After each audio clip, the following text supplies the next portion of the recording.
Yes, I'm sorry we all look a bit gangstery with our sunglasses on, but I think it's the only way to stop us squinting too much at you. Oh, great. I'm gonna Well, today we have a really distinguished panel of speakers. In fact, there are so many of us that I need to keep my introductions very short indeed, because today we're going to be talking about a big theme about adaptations, and everybody on the stage has worked on different kinds of adaptations, from different kinds of texts, from plays and literature into films, theatre, and so on. So I'm going to introduce them briefly. I'm going to start from the far left with Ariel Dorfman, who's Professor of Literature and Latin American Studies at Duke University, but more famous to most of you here, of course, as a writer. And the work of his, which I imagine most people are familiar with, will be Death and the Maiden, though there are too many works for me to mention, and certainly for me to massacre the Spanish language on stage today. Next to him is Tim Supple, who's a theatre director who's worked around the world in many productions, but in the UK famous for his work with all our major theatre companies, the Royal National Theatre, Royal Shakespeare Company, and so on. And he has also worked on adaptations himself, perhaps most recently and most famously, The 1001 Nights. But I hope some of you here had an opportunity to see his Indian Summer, the Midsummer Night's Dream version he brought here. Then we have Sebastian Faulks, who writes historical novels and James Bond novels as well. I'm not sure that's actually been, is that a reverse one, I know, but is it a reverse adaptation? I'm not sure how that is. And his work, Birdsong, is the one that many of us know and love best. Vikas Swarup, of course, you will all know here for his Q&A, which became Slumdog Millionaire, an adaptation which also crossed from India to the world. Was Slumdog British? Was it Indian? Many questions raised about that. And lastly, Zoe Heller, who's a Brit who lives in New York, journalist, novelist, award-winning journalist, who I didn't grow up reading, but have enjoyed reading over many years, a novel writer. And her Notes on a Scandal is one that people might be talking about most today. But adaptation, I think, is something that we all are familiar with, but looking at it from the point of view of those who've actually been involved in creating those adaptations and seeing their works adapted. I'm sure you all have heard my favourite joke about it, about the two goats who were in a field and found a can of film. And after much wrestling with the can, they got it open, and one of the goats ate the film. And they said, "How was it?" The goat said, "It was great, but the novel was better." So what I'm going to do is to start off with asking each of our speakers to speak for about 3 to 4 minutes to talk about how their experience of adaptation. So I'm going to begin on the left, if I may. Yes, absolutely. Thank you. This is really bad.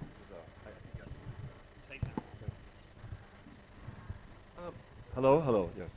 So I was thinking about this adaptation as a form of transition from one form to another one, a question of transportation. You see, I use trans. So I'm going to use that Latin particle trans, which means movement and change, and employ it to explore five issues and experiences in 5 main areas using that trans. So first, transformation, transfer, transmutation, centered on genre and medium as they change. And I began with this because it turns out that I'm best known for turning my own play, Death and the Maiden, into a film with a co-writer. But then I also took my own play, Death and the Maiden, versified it and turned it into an opera. Then took someone else's play by a Korean classical playwright and turned it into a musical comedy collaborating with Eric Wolfson of the Alan Parsons Project. Then I took my own poem and made it into a novel, Widows, and from there we made it into a play co-written by Tony Kushner. Then I took a poem and a story about children playing mom and dad in repressive Chile, and I turned it into a short film that I co-directed about Latino kids in the US hiding from migration police. Then I took, and this is of course the most interesting thing for the people here, I took the mystical story poem of Nachiketa from the Upanishads And I've made it into a libretto for an opera with the composer Nigel Osborne, which will open on the 15th of November in Chennai and will come eventually to these places here. Then I took my own memoir and I made it into a documentary. Then I took a memoir by Eric Lomax, the British prisoner of war at the River Kwai, and I turned it into a TV film for the BBC, Prisoners in Time, with John Hurt. Then I took, talking about the BBC, I took a radio play of my novel Confidence and made it a radio play.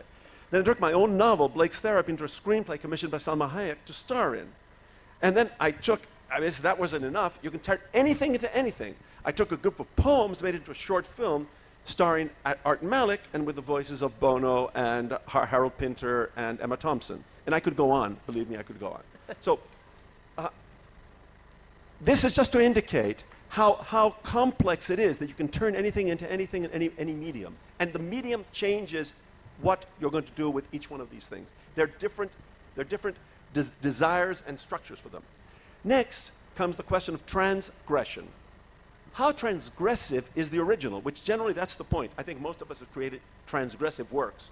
And can the adaptation be true to the disturbing nature of the originating material?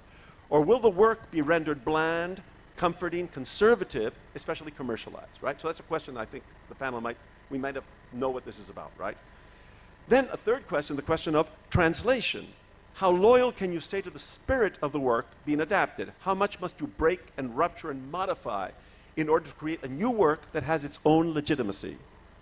And that takes me to the next question, which is transparency.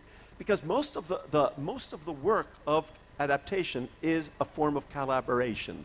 Therefore, no matter what happens, what used to be yours, entirely yours, sitting there in your study, writing every word, then it ends up being something entirely different. And very often, you know, Tim and I have been trying to work together for years in something. And obviously what will come of that will be different from anything I personally want to do. So it'll become muddy, the identity, the purity of it. But that may be good or it may not be bad, but transparency. Finally, transcendence or the transitory. I love words, as you can see. If you're lucky, the adaptation, the new work, will not be transitory. It will transcend. It will go beyond. It will be really worthwhile. It will bring more people to your story. Not better, not worse, just different. Something that now has its own life. In other words, let us hope that the adaptation is in transit to artistic heaven. Well, thank you. Now you can see why I was terrified to introduce Professor Dorfman in case I was actually going to have to try to remember all that myself.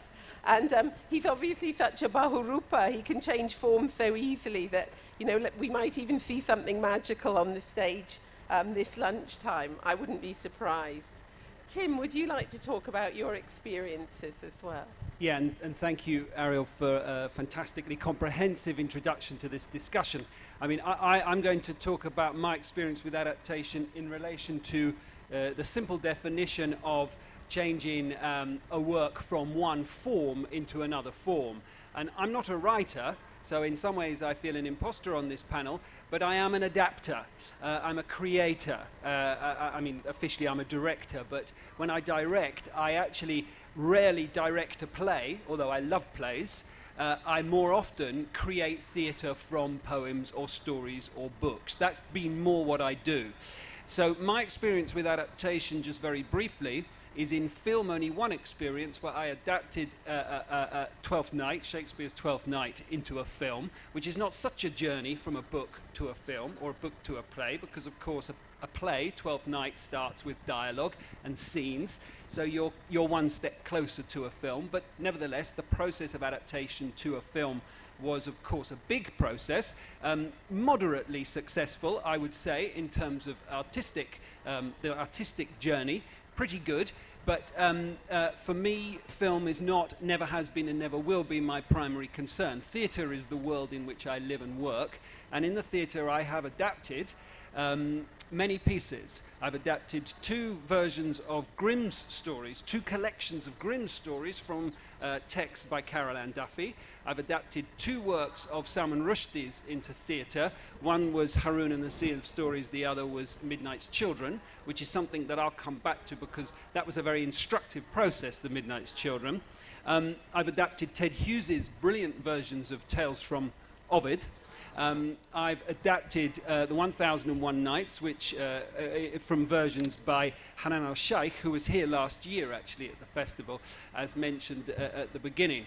For me, I think that the small contribution I'd like to make to begin the discussion is a very simple one, and on the surface quite an obvious one, that from my experience, the more complex, the more original and total the work of literature, the harder is the process of adaptation. Of course, the Midnight's Children that we did in the theatre didn't really work. Certainly didn't work nearly as well as the novel. The versions we did in the theatre of the Grimm stories, the versions we did in the theatre of the Ovid stories, the versions we did in the theatre of the 1001 Nights worked a lot better. And if I was to list, and I'm not a filmmaker, either as a writer or a director, really, and if I was to list for me the 10, 20, maybe even 30 films that I felt to be the most rich, most great, most complex as films, only one of them that I can think of would come from what we consider to be a great and complex work of literature, which is the Soviet War and Peace, which is in its own right a really great film.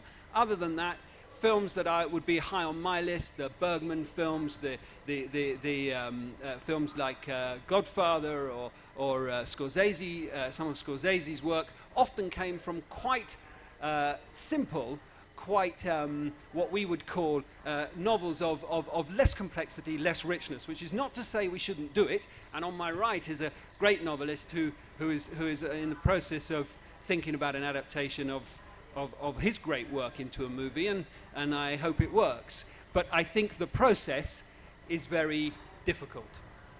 Thank you, Tim. Sebastian. Yeah, well, Tim said exactly what I think, really, which is that most of the best films are not taken from what we might call literary or complex novels. They're either usually original screenplays, failing that from short stories or from pulp fiction, really. But you always hope, and film producers always think and dare to hope that one day they're going to pull it off. And I suppose a film like The English Patient was a pretty good effort, and in some ways I think it clarified the rather slightly underdeveloped themes of the book. My own experience of adaptation has not been particularly happy. One of my novels, Charlotte Gray, was made into a feature film, but the screenplay, I was told to stay well out of it. You're just a novelist, we don't want you anywhere near this. And there is a sort of rather Masonic fence erected around the whole craft and art of screenwriting, and mere novelists are not allowed anywhere near. I was shown various drafts of the screenplay, and I was rather surprised to find that my main character, Charlotte, ended up with a different man at the end of it, and surprised to find her having sex standing up in a railway station in the opening scene, when the whole point of her character is that she is extremely demure. Anyway, it got made, and Cate Blanchett played the part, and anything with Cate Blanchett in it is worth seeing. But basically, the reviewers hated the film, audiences stayed away in droves, and everyone blamed me. This was really unfair. Birdsong came out in 1993, sold very few copies, and I had no money, so I was desperate to have a film adaptation made of it.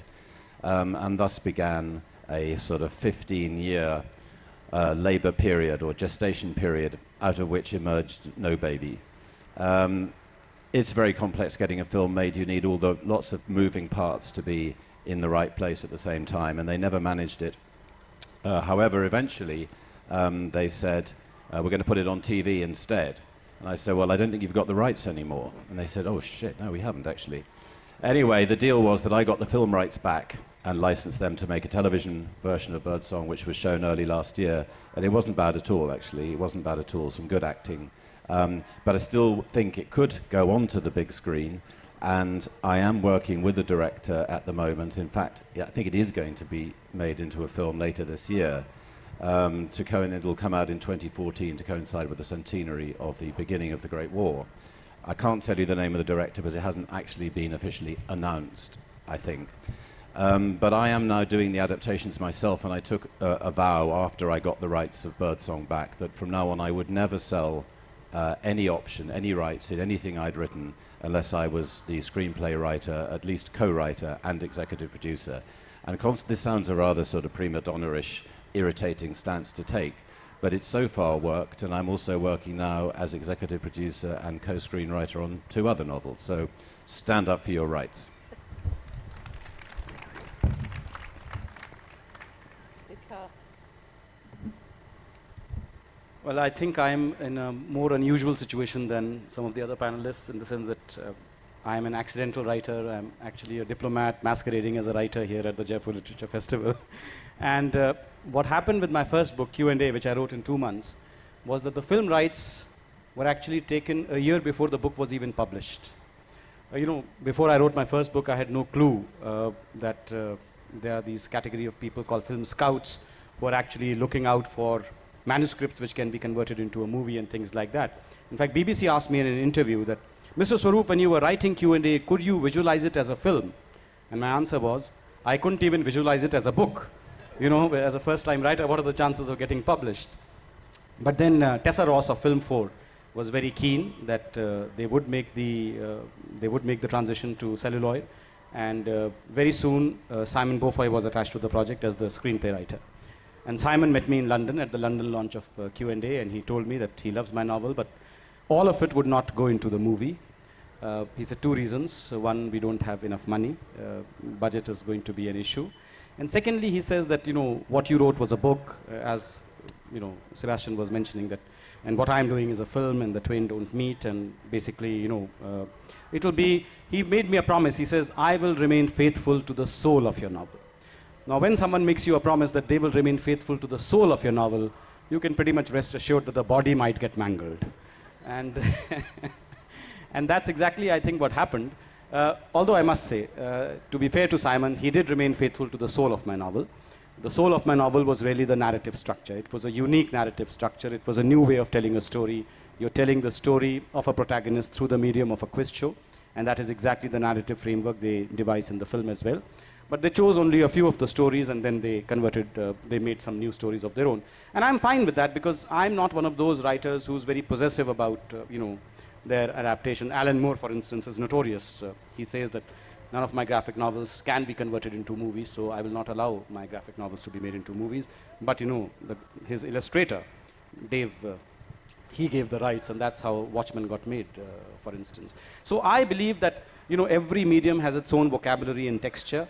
And, you know, if your book is being transferred from one medium to another, then I think people who are doing the transference should have the right to bring something of their own to the table. For instance, one device which they used in Slumdog Millionaire. Now, in my book, the quiz show is completed, and then the protagonist is arrested, which is the way it would happen in real life.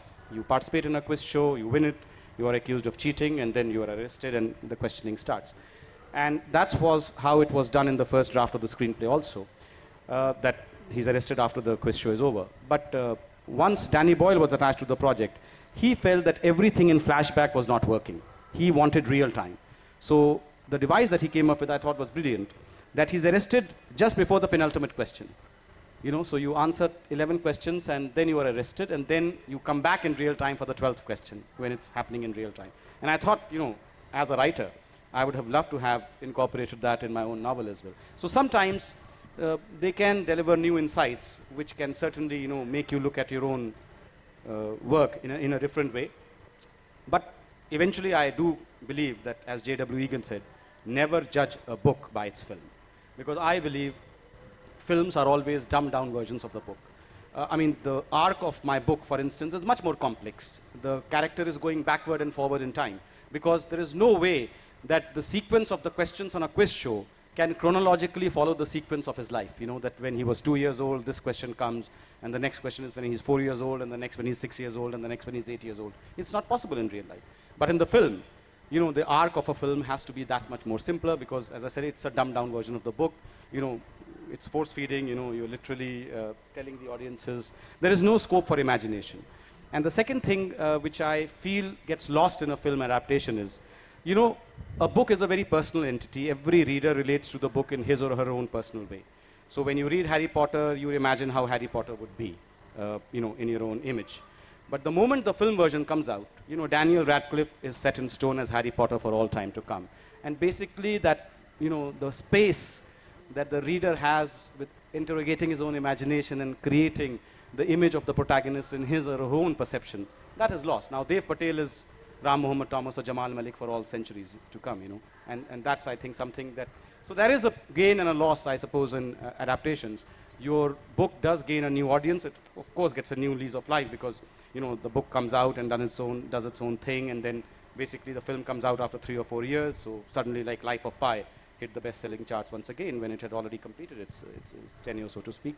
So that is, I suppose, the advantage. And of course, the flip side is that, you know, you lose something of the original flavor, and some people begin to judge your book only on the film, which I think shouldn't be done. And Zoe.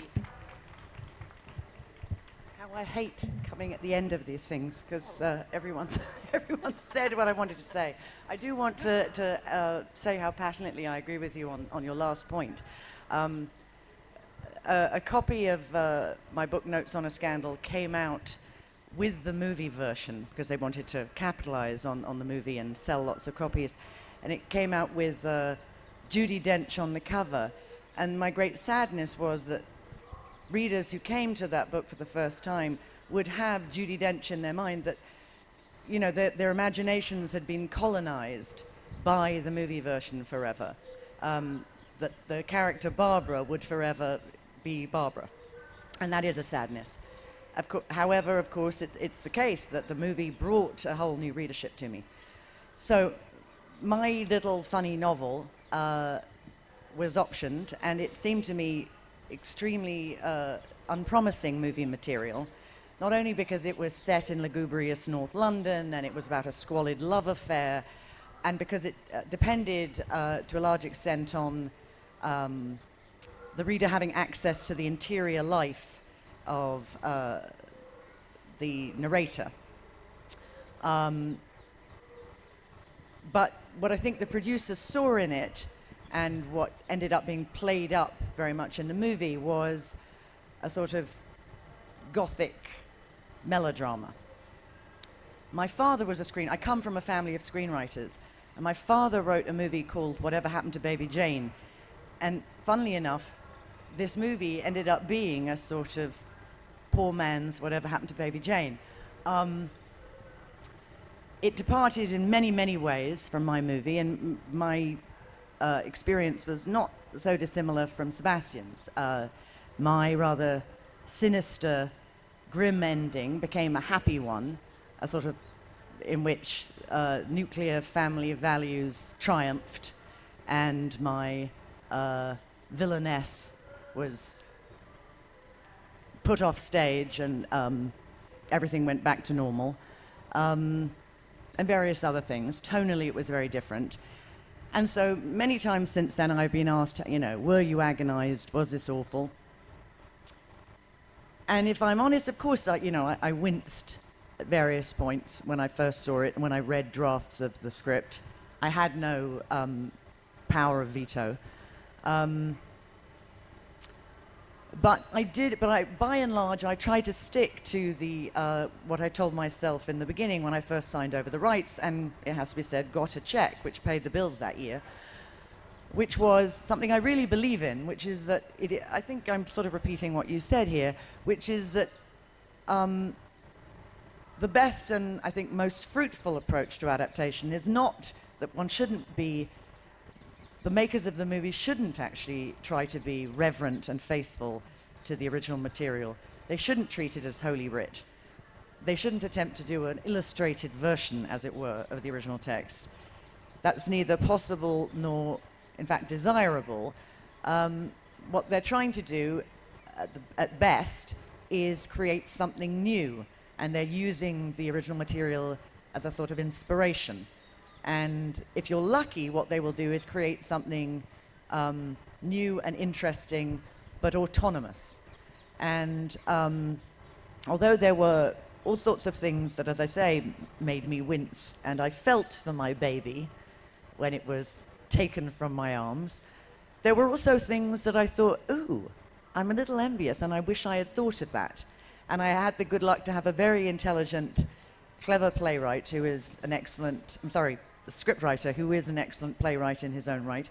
And all in all, I think, for various reasons, including the fact that I got a whole new audience, and like it or not, movies are much more important to people than books are, than humble little books are. I have to say, I feel grateful for the experience. Well, thank you to all of our panelists for really, I think, distilling their own experiences while also creating this, whole wider context in which they've been moving around between these genres and what the specifics of these genres are. I think we've covered such a range that's enormous. And I'm thinking also we're here in India where texts don't always have a fixed and finite form. I'm thinking of the epics like the Mahabharata.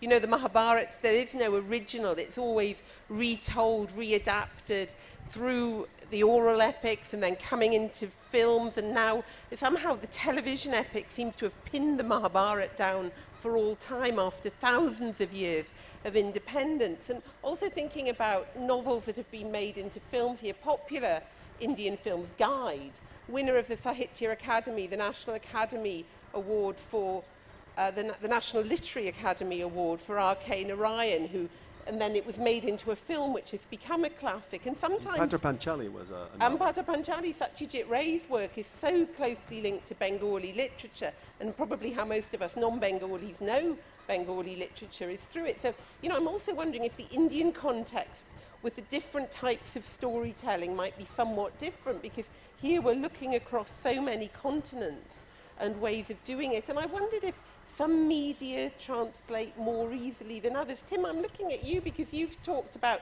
adapting these into theatre. Yeah, I was just going to say very briefly on that. If I was a writer of novels like these three here, I would feel exactly the same about novels. I'm really sorry, Ariel. See, it's Devon the Maiden has taken over my novels. Absolutely. I'm very sorry. No, that's okay. Novels and academic work. Yeah, exactly. If I was a novelist like these four other panelists here, I would feel exactly the same about that process of a work that you created being transformed by other people into another form. And actually, another book that I attempted to do in the theatre, as well as Midnight's Children, and didn't do successfully, was the great As I Lay Dying, Faulkner's novel. And I think that I would probably not choose, after having done As I Lay Dying and Midnight's Children, to do another novel. And I think there's a difference when you do Grimm's, Ovid, 1001 Nights, because they weren't created by one person. They didn't come from the original source of a great mind like these four. They came from the collective great mind, and therefore they're much more open to another creator and adapter, such as myself, coming in my humble way to try to do what I have to do. I really feel for someone who desperately wants Midnight's Children to work in other media, but in a way, I feel he should rest with its enormous status as a novel, because that's where it will always sing loudest, And I hope I never have to. Well, I don't never have to, but I have examined PhDs on Rushdie and cinema, and more about the cinema within the novel. So in many ways, I think perhaps some of these texts have already got the other media embedded in them, which then opens them up to being translated, transferred, all Ariel's transes into these other forms. But Zoe, I know you have a question. No, I wanted to ask Sebastian. I'm not going to suggest it's hubristic, but I'm interested in your interest in adapting your own work, because one of the things, everyone said, why didn't you want to? Did they give you the option? Which of course they actually didn't. But I said, and it was honest, that I had no interest in doing so, partly because my interest is in writing sentences, as poncy as that sounds, but also because I didn't think I was up to that. Unlike you, I think there is actually something quite difficult about writing screenplays, that it is its own real discipline. And also because I didn't think I could bear to sort of mess with my deathless prose. That, you know, there is a lot of messing about you have to do with your stuff and chopping out of things. How is it? Is it not painful? Yes, perhaps I was a bit too mocking of the craft of the screenwriter. There are obviously very good ones, and of course Patrick Marber, who adapted Zoe's book, is a very, very good playwright, and I thought his adaptation was pretty good, actually, though I share your reservations.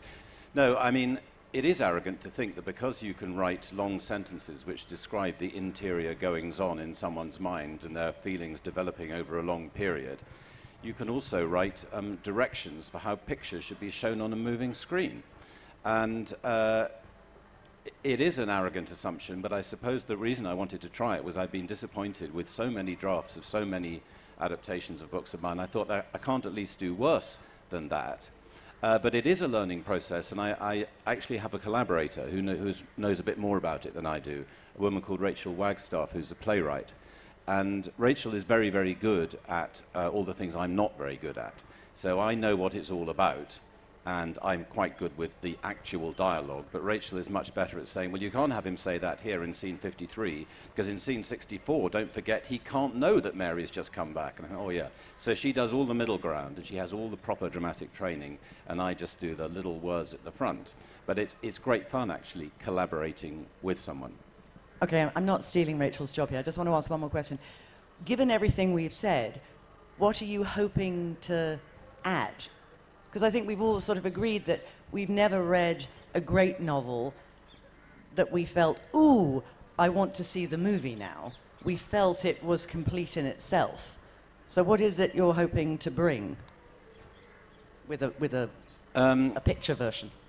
I think hoping to bring what you described early on, something that isn't necessarily over-reverential of the holy text, but is autonomous, lives in its own way, in a different medium. And it's an extremely difficult thing to do, but then I suppose you have rather more sort of workaday hopes, such as it will then bring readers into the book, and so on. But to me, it's also just a rather selfish thing of how I want to spend my time. I've now spent 21 years on my own, locked in a room, and I am going quite mad. And the idea of meetings and collaborations, and it is a learning process. I actually really enjoying learning how to write a screenplay, and I am getting a little bit better at it, but it is like trying to tie up your shoelaces with one hand, or like batting left-handed, because all the normal things by which I normally work are forbidden to me. So it's just fun. I was thinking, Ariel, I wanted to actually, I know you want to say something, but I also want to ask you a question, because you have written in so many different media yourself, you work in different languages. I mean, it reminds me in some ways, you know, I was thinking of people bringing it back to India again. I mean, Satyajit Ray was famous in so many media that he worked in advertising, children's stories, making films, illustrations, and so on. And do you feel that your working in these many media makes you find, you know, that you can move between the adaptation as well? Well, I mean, one of the good things about going from one to another is I never get bored at all. I mean, you know, so I never get bored from one novel to the other or one play to the other either, but you go from one to the other. In the adaptation, I generally collaborate with my sons. With my eldest son and my youngest son. We've done a couple of, mostly with Rodrigo, my eldest son, you know, and it's a very, very interesting process because they don't have a reverence towards this and we're not territorial. So that's very good for me because when I tried to turn Widows, my novel, into a play, it was such a disaster that they brought in this very young, unknown playwright called Tony Kushner to help me. I had read his Angels in America before it was even out there, and I said, this guy's got real talent, you know. We met together and we decided to do it together. Even so, the novel, I think, is much better than the play, you know, and generally that tends to happen. I wanted to say a couple of things. First of all, Arthur Miller once told me a funny story. He said, when we were talking about commercialism in Hollywood, of course, his relationship with Hollywood was bad for reasons that we need not go into. And he said, what you need to do is do it for the money. He says, you take your script and your contract, or without the script, you take your book. You get to the line, the estate line in California. They come with 2 satchels of money. They give it to you. You hand them the contract, and you go. All of you go in the different. You never see them again, right? So that was good advice, but I didn't take it. What I would like to say is that the more money involved, the more danger there is to your original material. And that the more control you have over what will happen, the better. But the control is not the control where you write the script. It's the control of your moral authority and your presence. That's it. The book will defend itself. If they betray the book, they will not have a good movie. I mean, betray it in the worst sense of the word.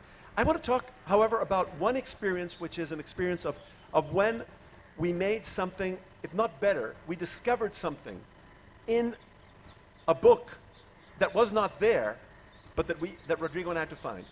This is the Prisoners in Time BBC drama of the year, or whatever it was called, you know? And this is a story I was very taken by. It was Eric Lomax was a prisoner of war in Kanchanaburi, the River Kwai. He was tortured and waterboarded. Back then they didn't speak about waterboarding. They waterboarded by the Japanese. And there was a Japanese interpreter who knew English. And for him, the real villain, for Eric, the real villain was this man who knew Shakespeare and should have known better. For 40 years, his life is in ruins when he gets back to England because he's looking for the man who was his interpreter. I don't know if any of you remember the story, right, of Eric. So he finally finds him, and he finds him, I found interesting, because he went to therapy that had happened because of the Chilean prisoners of war who came out of Chile. So the theory of therapy that they found was used for the first time on a Second World War prisoner. He goes and he finds this man and meets him on the River Kwai. And they don't say hardly a word. They speak 2 words to each other, and then they go to Hiroshima, and Eric forgives him. That's it. And that's the story, right? These 2 men never said a word to each other, really. We had to invent a scene in which they go back to the place where they were tortured. I mean, it wasn't that place. We discovered a horrible hovel there by the River Kwai, where they would speak to each other for 15 minutes in this terrible place, with the camera going around them like that, right?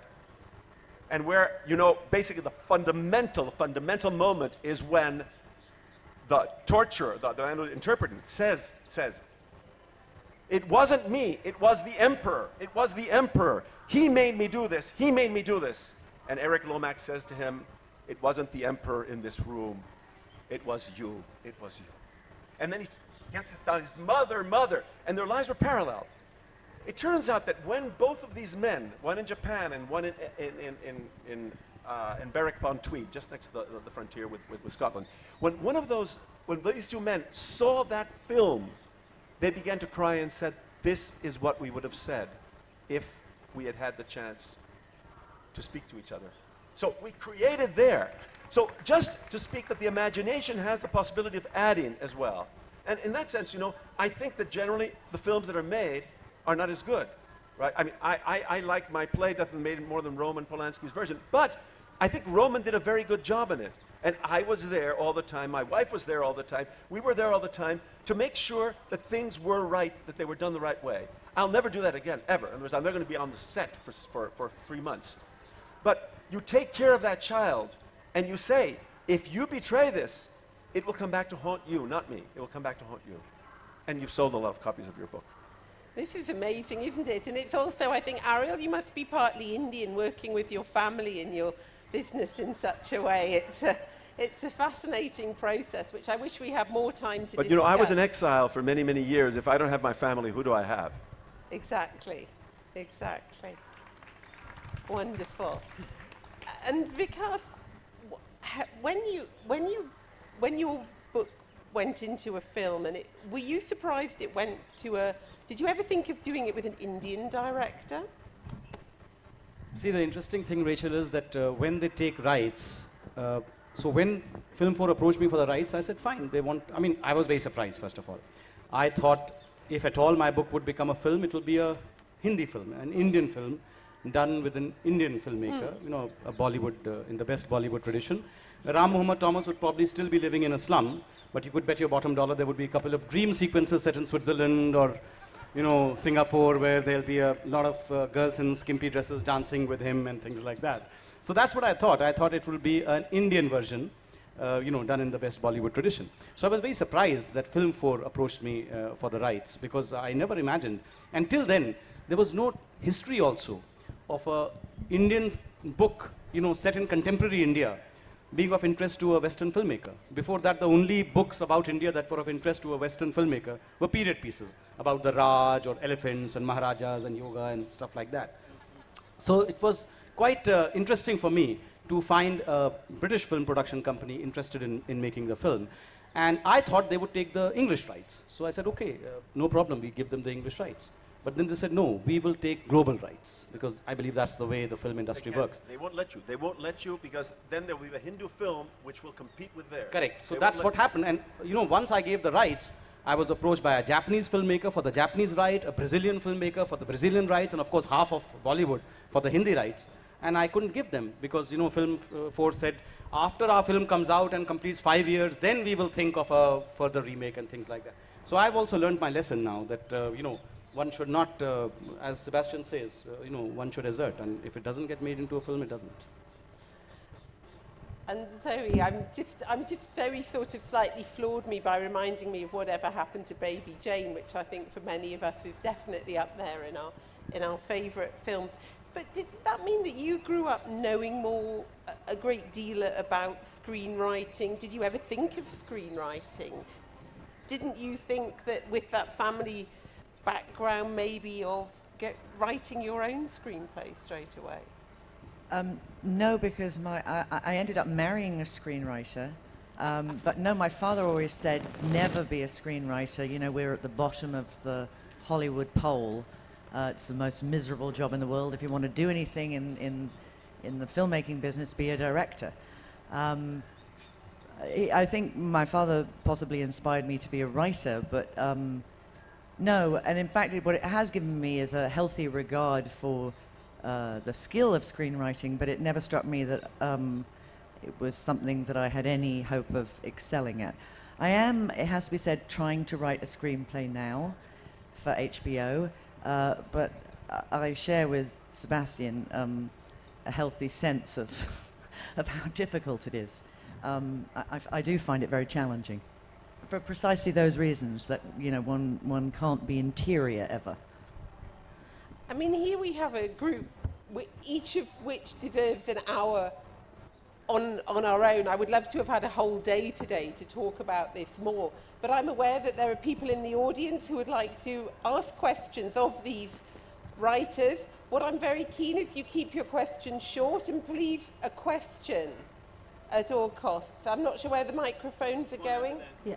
So, hi, thank you for this panel. It's been great fun, and a big bow to you, Professor Kaufman, for that wonderful, wonderful, almost poetic sort of description of all that you've been through.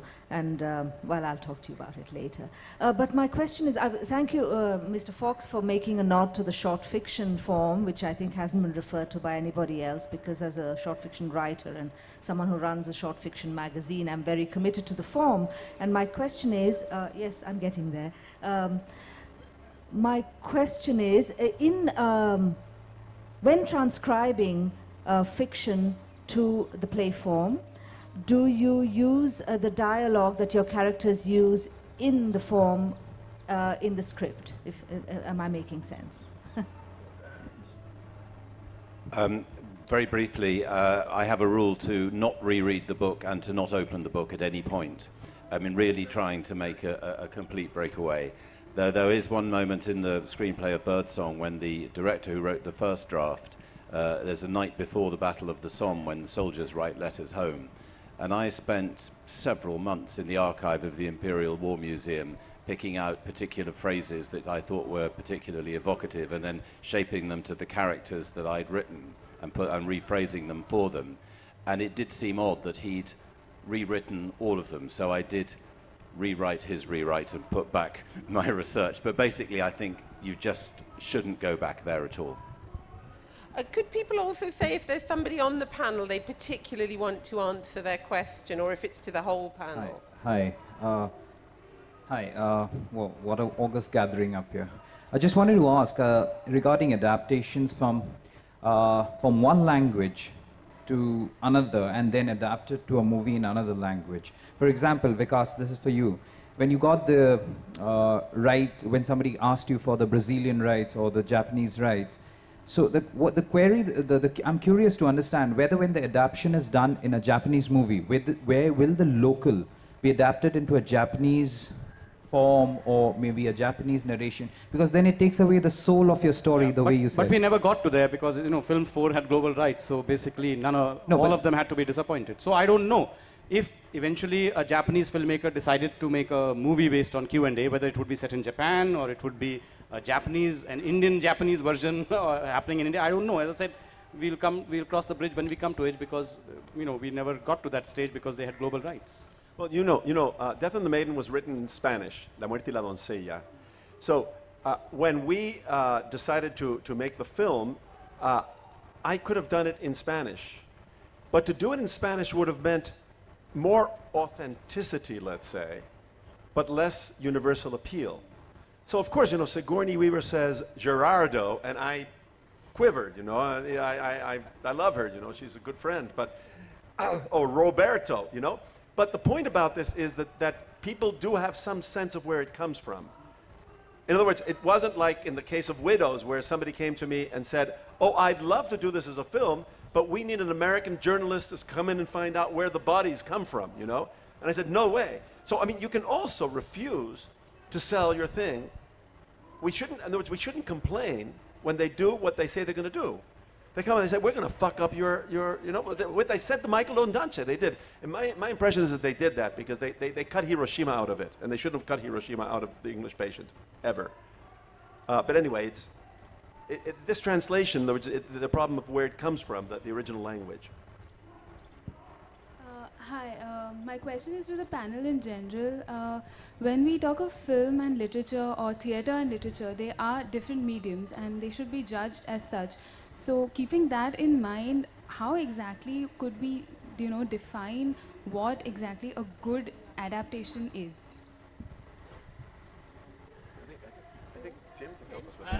Well, yeah, just briefly in response to that, to me, a good adaptation is something that works absolutely in the new medium, while also catching hold of something essential at the heart of the original. That's something essential we could describe as the soul, the narrative, the core. Doesn't really matter, actually. It's the two things. If it doesn't work in the new medium, forget about it. I mean, it might be honorable, but it won't really work. And if it works in the new medium and pays no attention to the original, well, then it's not an adaptation. You might as well make a new story. But I think, I mean, I bow down to people who succeed in films. I could never succeed in films. And I thank, well, not God, because I don't have a God, but I thank someone every day that I work in theatre, because listening to these guys and to Zoe, and the process is so hard. My brief experience in film, it was so hard to deal with the committees, the producer, the script editors, somebody who comes into a meeting later on and said, well, why can't it be more like X, Y, Z, the other film? And as a director, I just can't work in the way it has to be locked down before. It has to be locked down in the script, and it has to be locked down in the shot list, unless you're gonna get away with it like the biggest directors. So I can understand why Sebastian wants to hold on to it, do or die. For me, theatre, when we adapt theatre, see, I make the adaptations in the process of doing it with the actors. That's just how I work, because I need to just see how it's doing and going every day. But that's the freedom that I need and love and hang on to. Can I speak? No, I didn't actually want to speak to that. It just suddenly occurred to me. I was just thinking, oh, I know an adaptation I really love. I was thinking of Kurosawa's Run. Yeah. A great... I was just thinking of a great piece of literature that was taken by a great artist and turned into something else. Brilliant in every way and works in the language question, but not a novel. I mean, I think you are halfway there. About novels, okay. I mean, sure, Kurosawa's great, and if you're not great, Shakespeare adaptations don't work. Short stories are better to adapt to film than novels, because you have to expand them in the film instead of the novel. You've got to reduce the richness of that world. And that is really painful. When a character is killed, I mean, eliminated as if they didn't exist, that is very painful. You hate that, really. And just very briefly, I know it's something Zoe said earlier, and I want to make I mean, I'm not a writer of books, I wish I was. Zoe said people love movies more than they do humble books, which is true in the present tense, but in the long term, it's not true, is it? That's the brilliant thing.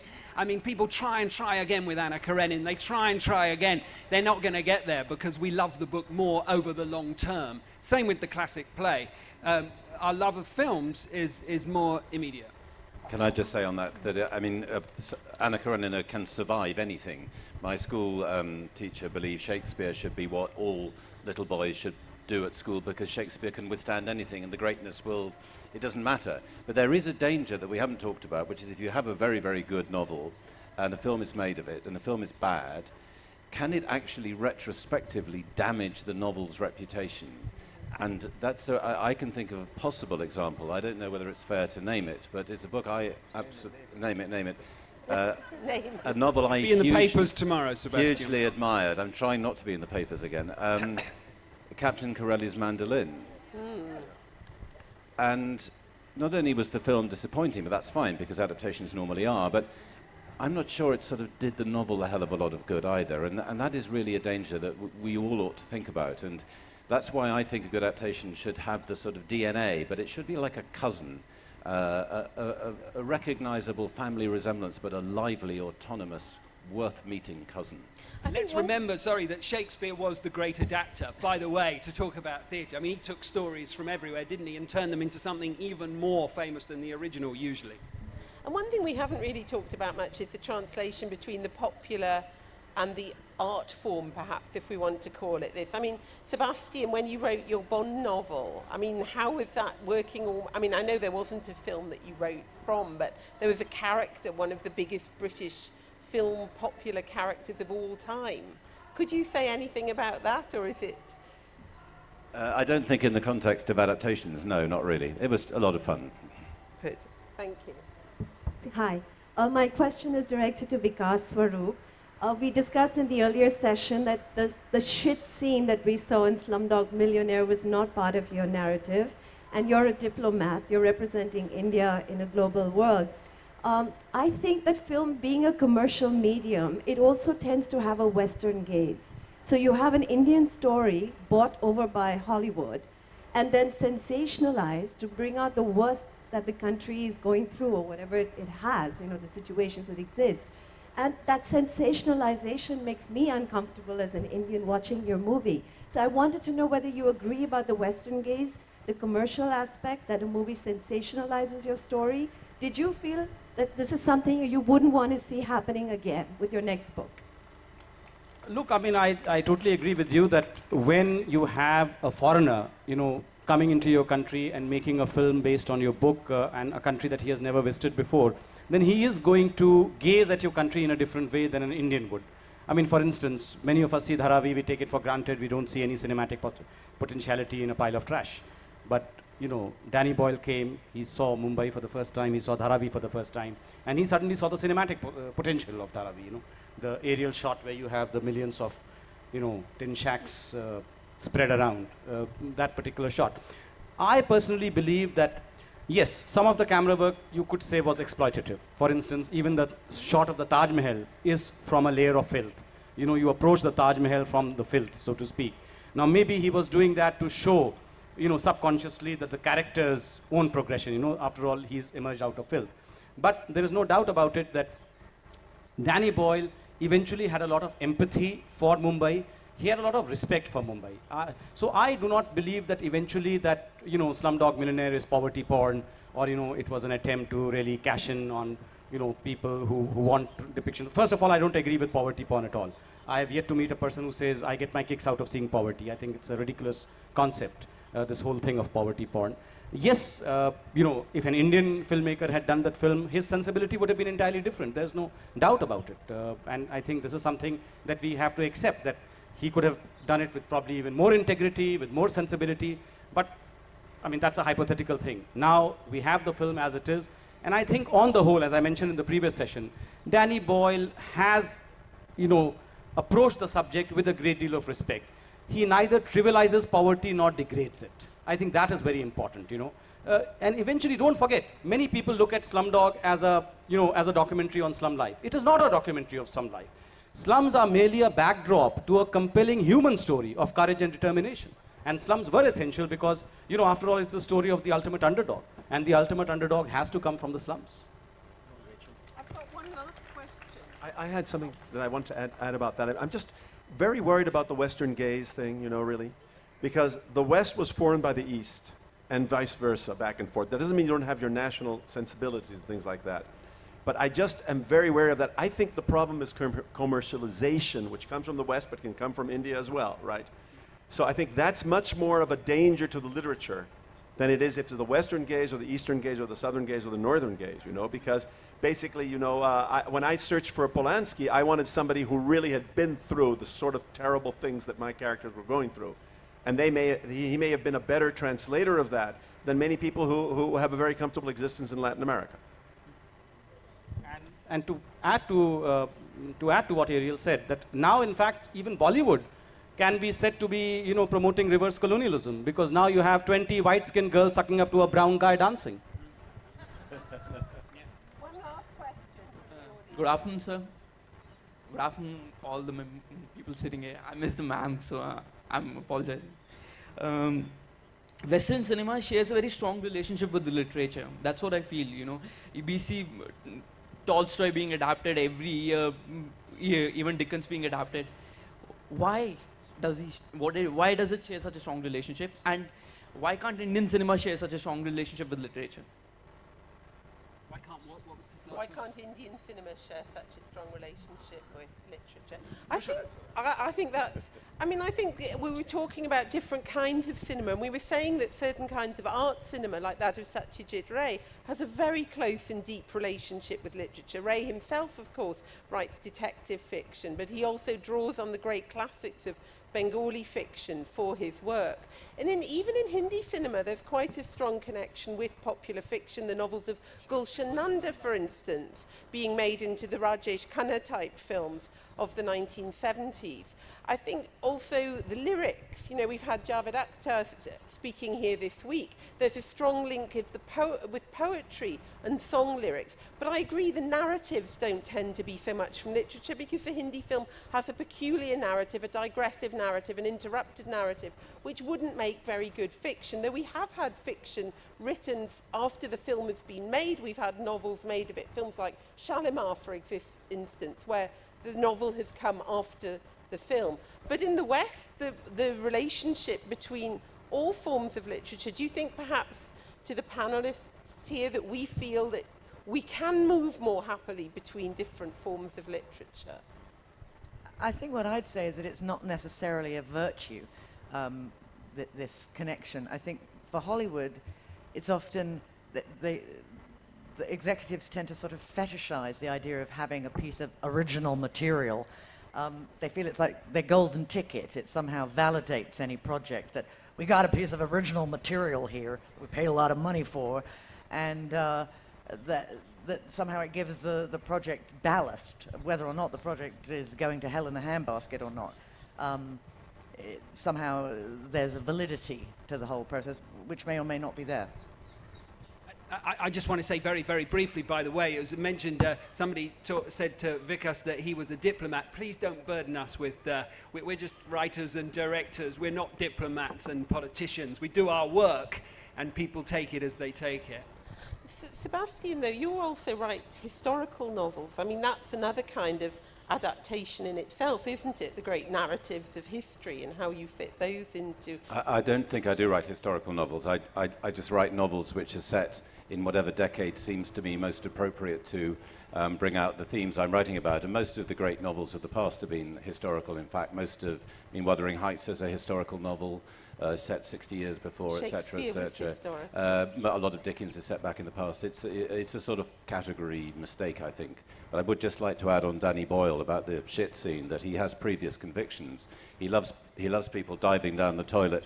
In fact, at the Olympic opening ceremony, when the Queen came out of the sky on the parachute, I was rather expecting her to land in a slurry pit. Well, I think what matters is that they shouldn't put your whole work into that pit. I think that's what we have to be. We have to filter it somehow and not get, let's say, denigrated ourselves. Well, I think on that note, it's time for us to wrap up. Perhaps some unfortunate topics before lunch. But really today has been, for me, another of these moments which the Jaipur Literature Festival has given us all a chance to meet some of the world's great writers, to come here together in Jaipur. So thank you to our panellists for making this journey here and for sharing their thoughts with us today. Thank you very much.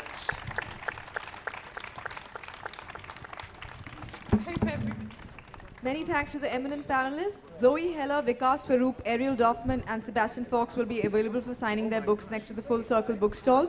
Please grab their books and get them signed. And up next is the book launch of Wicked Girls, Wicked Words by Lakshmi Holmstrom.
सपना जरूर देखना चाहिए।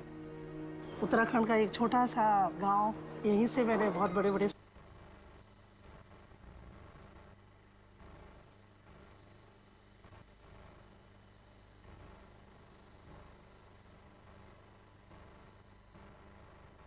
सपना जरूर देखना चाहिए। उत्तराखंड का एक छोटा सा गांव, यहीं से मैंने बहुत बड़े-बड़े सपने देखने शुरू किए। एवरेज क्लाइम किया था। Tata Steel, values stronger than steel.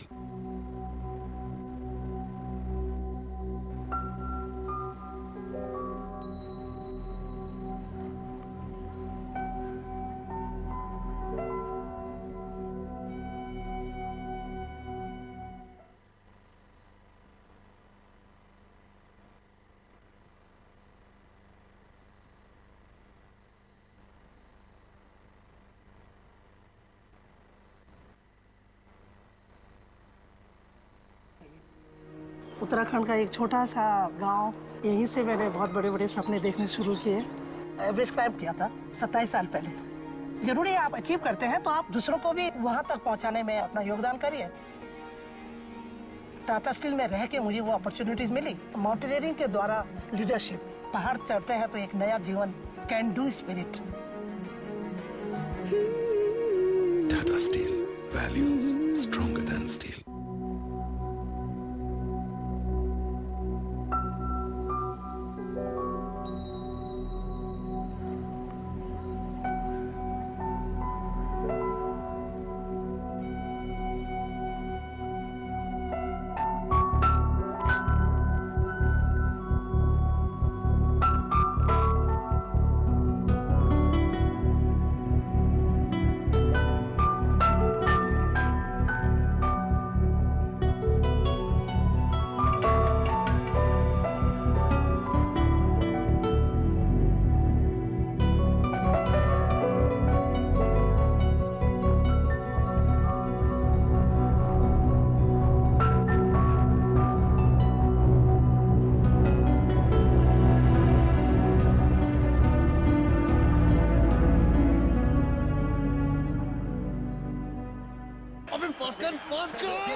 वैसे क्या नया दिखाने वाला था तू? नया टेक अवे मेन्यू? नहीं, नया कुकरी शो होगा। नई जलेबी की दुकान। और जलेबी पे नया टॉपिंग।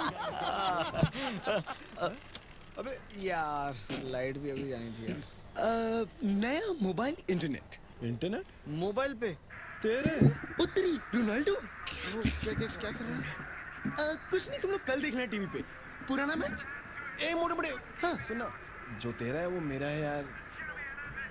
क्या जो मेरा है वो तेरा है, जो तेरा है वो मेरा, जो मेरा है वो तेरा है, जो तेरा है वो मेरा।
Hello, everyone. I think we're about to start.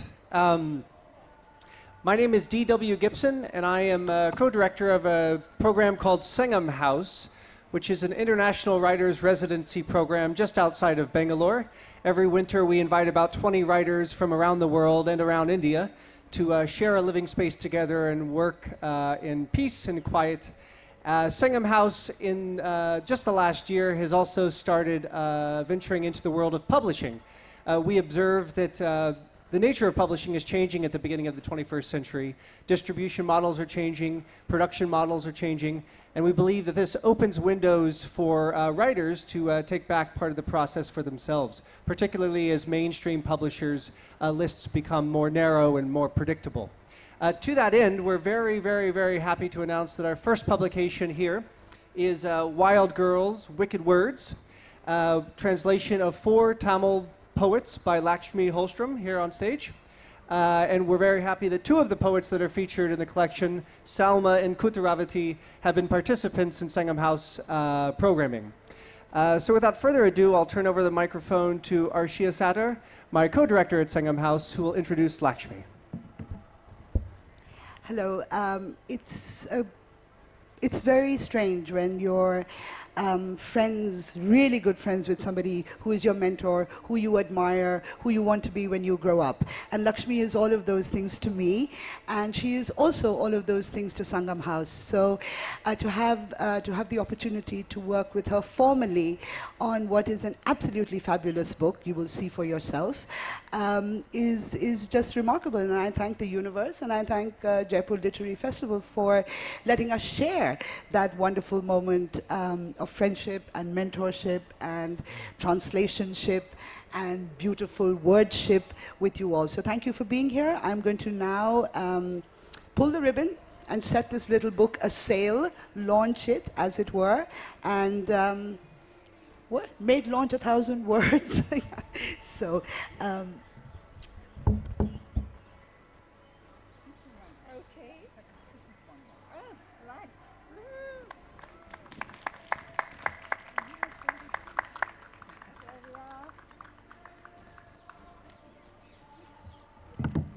So what we're going to do now is Lakshmi is just going to read one poem from each of the 4 poets in the collection. She'll read in English and in Tamil. And then we'll just see what happens and how much time we have. I should also tell you that we have very, very few copies of this book, typical small publisher problem, but we will be selling them at a discounted rate at the book signing desk. So if you're interested in grabbing the first edition, just come and find us at the book signing desk and you'll be able to purchase a copy of this book.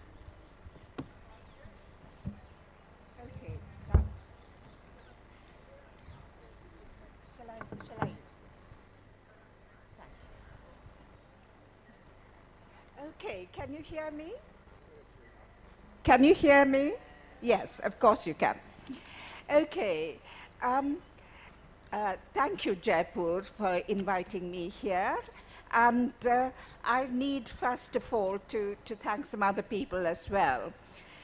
This book has been many years making, since I first thought of it, many years ago, actually.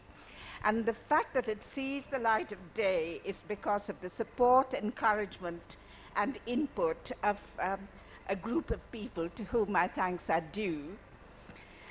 First of all, the poets themselves, the 4 poets who are not here, sadly, but who have been unstinting in their in the time they have given me, either in writing or in speaking directly.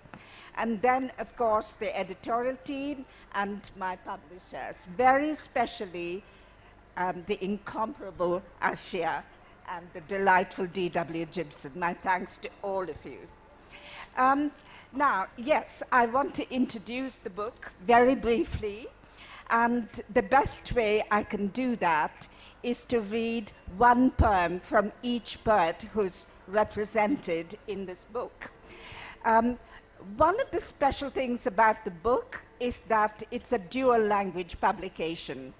The poems are face-to-face in Tamil and in English. So those of you who would like to look at the two side by side have an opportunity to do precisely that.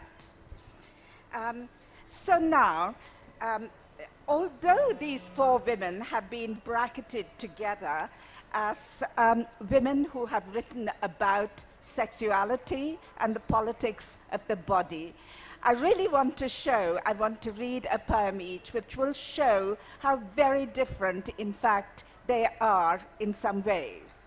So the very first poem is by the youngest poet represented here, Sukirdarani.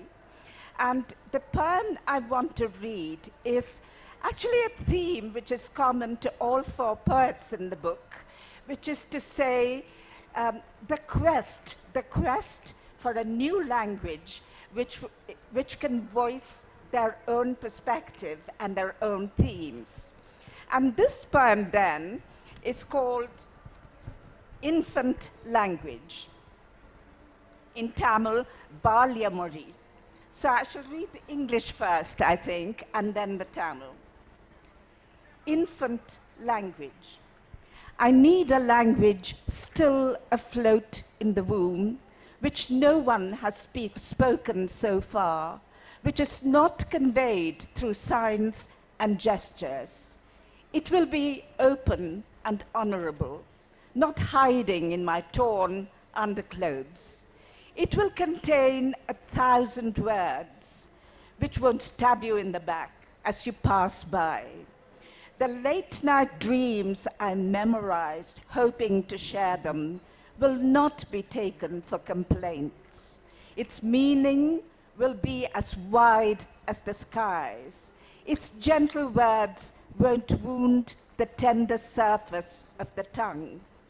The keys of that unique language will put an end to sorrow, make way for a special pride. You will read there my alphabet and feel afraid. You will plead with me